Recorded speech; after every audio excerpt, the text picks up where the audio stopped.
That warning, fire officials say, saved lives when an apartment building started burning overnight. Marijuana prices in Colorado are low. That may be good for users, but not those who grow it. It's a much different financial story. We're closing in on the one-year mark since the Marshall Fire. It altered so many lives. We wanted to better understand how it took such an unprecedented turn, and we're unveiling a massive project to help do just that. One person has died in an apartment fire in northwest Arvada overnight. 2 residents are in the hospital, but fire officials say it could have been much worse.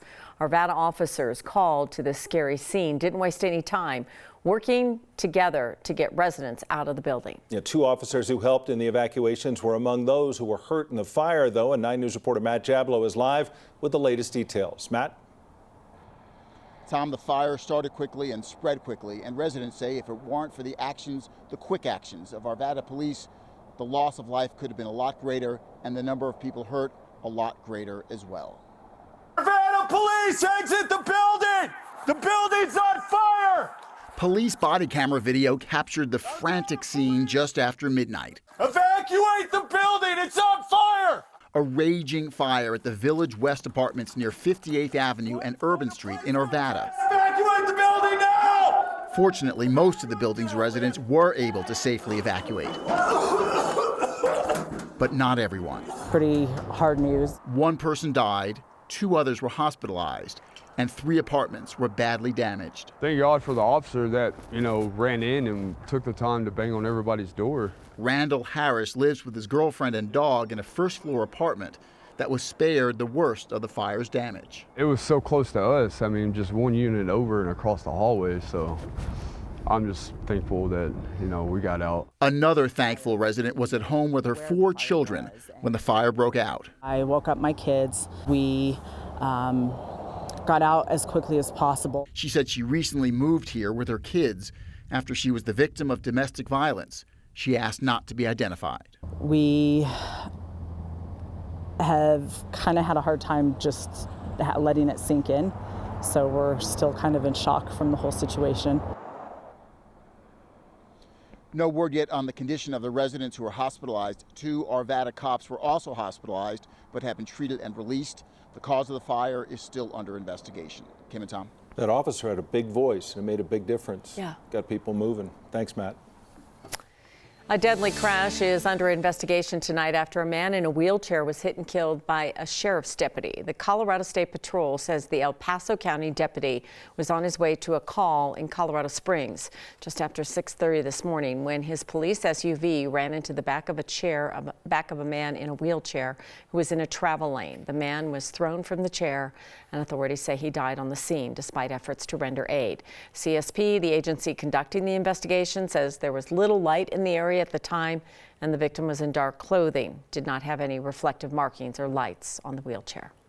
Crimes against the LGBTQ community have been rising in Colorado for years, and data from the Colorado Bureau of Investigation shows that LGBTQ plus hate crimes have jumped by 475% between 2017 and 2021. It may be worse than that, though, in that not all crimes are reported.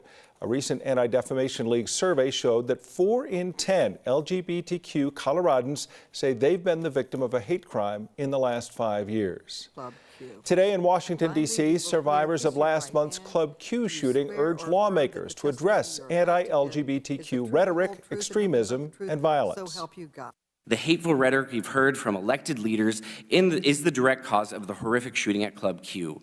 We need elected leaders to demonstrate language that reflects love and understanding, not hate and fear. As leaders of our country, it is your obligation to represent all of us, not just the ones you happen to agree with.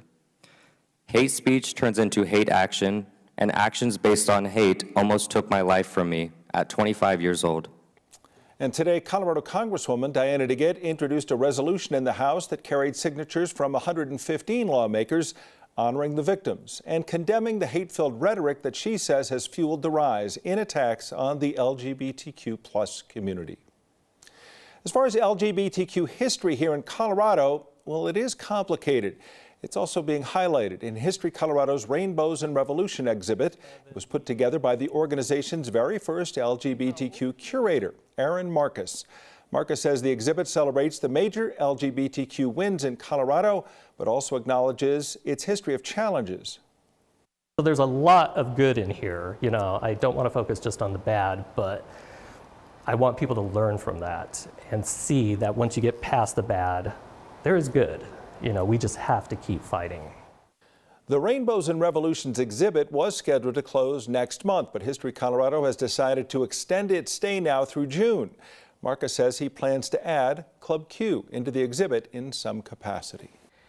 The rate of inflation has dropped each month for the last 5 months, but it still wasn't enough to stop the Federal Reserve from once again raising interest rates.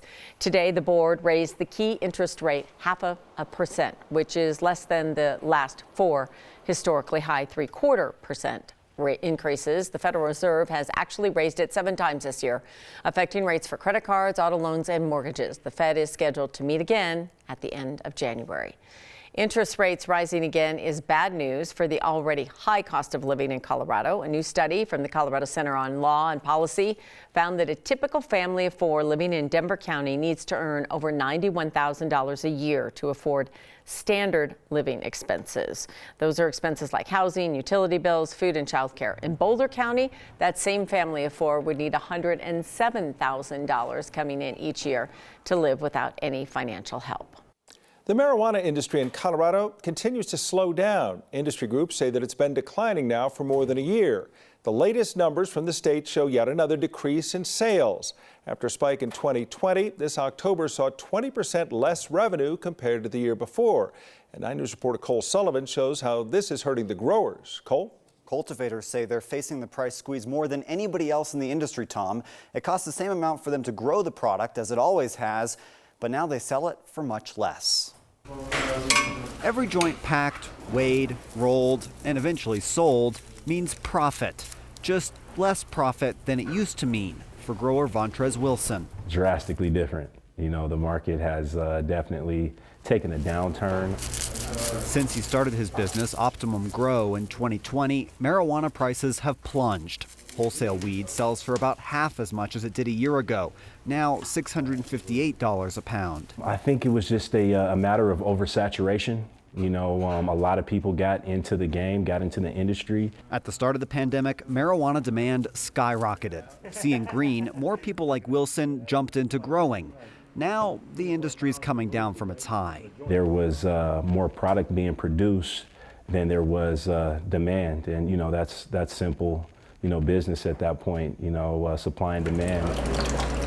The supply glut hit cultivators hard. Nearly half of the growers near Wilson's operation have already folded. Literally, folks next door to us aren't there anymore. To keep his business balanced, he's diversifying.